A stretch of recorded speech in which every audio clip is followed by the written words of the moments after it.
میرے رسول پاک صلی اللہ تعالیٰ علیہ وآلہ وسلم صحابہ کرام کو اس بابت بار بار ارشاد فرماتے ہیں۔ ایک دن حضور فرمانے لگے کہ مجھے تم پر ڈر ہے کہ پرانی امتوں کی بیماری کہیں تمہارے اندر بھی سرایت نہ کر جائے۔ یا رسول اللہ صلی اللہ تعالیٰ علیہ وسلم، ایسی کون سی چیز ہے جس سے آپ کو بھی ڈر ہے، اور وہ کون سی بیماری ہے؟ بعض لوگوں نے یہ شاید سمجھا کہ وہ کوئی طاعون کا یا کوئی اور گہرا مرض ہے۔ تو حضور فرمانے لگے نہیں، پرانی امتوں میں نا بیماری تھی تکبر کی، حسد کی، بغض کی، عداوت کی، دل ایک دوسرے کے بارے میں سخت ہو گئے تھے۔ آپ کبھی پڑھے نا بنی اسرائیل والوں کو، فرعون کی فوجیں پیچھے لگی ہوئی ہیں، آگے دریا آ گیا ہے، جناب موسیٰ علیہ السلام حکم دے رہے ہیں کہ رب نے رستہ بنا دیا نکلو، لیکن ان کا اعلان ہے کہ چونکہ ہم اگرچہ آپ کے ماننے والے ہیں، اگرچہ سارے فرعون کو دشمن جانتے ہیں، پر 12 قبیلے ہیں، آپس میں چونکہ ہماری لڑائی ہے، ایک رستے سے نہیں گزریں گے، ہمیں 12 رستے چاہیے۔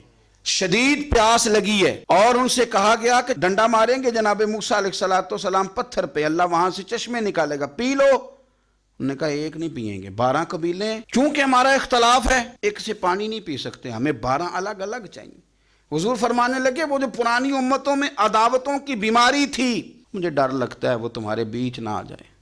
او یارو، اتنی سخت عداوتیں، اتنا گھٹن، اتنی ہماری طبیعتیں ایک دوسرے کے بارے میں سخت۔ آپ کبھی لوگوں کا لب و لہجہ محسوس کریں، جب وہ کسی کے خلاف گفتگو کر رہے ہوتے ہیں تو ایسے محسوس ہوتا ہے کہ وہ تو شخص شاید مار دینا چاہیے، اتنا برا ہے۔ تھوڑی سی اختلاف رائے کو اتنی شدت کی عداوت بنا لینا۔ کئی اللہ والے چھپ گئے، بہت سارے رب کریم کے بندے تھے جو دنیا چھوڑ کے کونوں میں لگ گئے، انہوں نے کہا نہیں گزارا ہوتا ہو بھائی۔ میں کسی کمزور آدمی کی بات نہیں کرنے لگا، ایک دلیر آدمی، حسبن نسبن اخلاقن مروتن، ہر تعلق سے شانوں والے حضرت امام جعفر صادق رضی اللہ تعالیٰ عنہ، اتنے بڑے آدمی کہ امام اعظم ابو حنیفہ جیسے لوگ کہتے ہیں کہ اگر 2 سال امام جعفر صادق کے پاس نہ رہتا تو ابو حنیفہ ہلاک ہو جاتا۔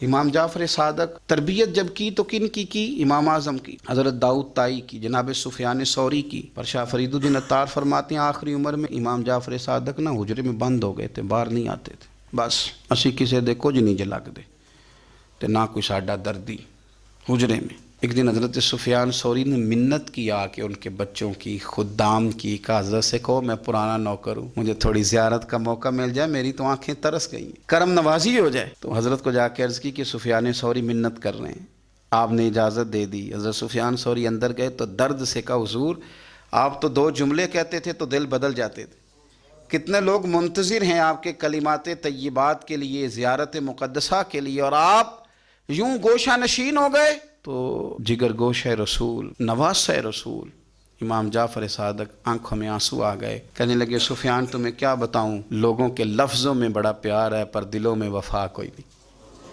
او بے قدراں کچھ قدر نہیں کیتی خوب تسلی ہو، اے دنیا دار پجاری زرد کتیاں دے گل ٹلی ہو، قدر نہیں کی لوگوں نے۔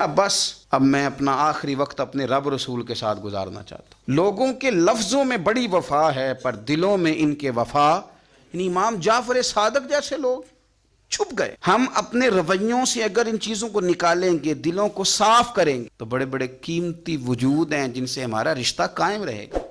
لیکن اگر حسد کی، عداوت کی، بغض کی یہ بھٹیاں جس طرح تپ رہی ہیں آج معاشرے میں، یہ تپتی رہیں تو بڑے بڑے لوگ ہیں جو منظر سے ہٹ جاتے ہیں، مقابلہ نہیں کر پاتے لوگوں کی عداوتوں کا۔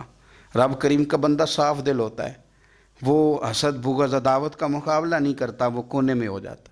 وہ کہتے میں اس دوڑ والا نہیں ہوں، اس لیے کہ اللہ کے بندے تلوار کے ساتھ، تو میں بڑی بات کرنے لگا ہوں اگر آپ کی سمجھ میں آ گئی تو، رب کے بندے تلوار سے تو لڑائی کر لیتے ہیں، پر منافق کے نفاق کے ساتھ مقابلہ کیسے کریں؟ وہ کس طرح اپنے آپ کو منافق بنائیں؟ وہ کس طرح کر کے اس جگہ پہ آ کے سازش کریں جہاں چھوٹے لوگ سازش کرتے ہیں، پھر وہ بچنے لگ جاتے ہیں۔ یہ دور ہی نکتہ چیں ہے، کہیں چھپ کے بیٹھ جا، جس دل میں تو مکی ہے وہیں چھپ کے بیٹھ جا، پھر وہ لوگ نکل جاتے ہیں۔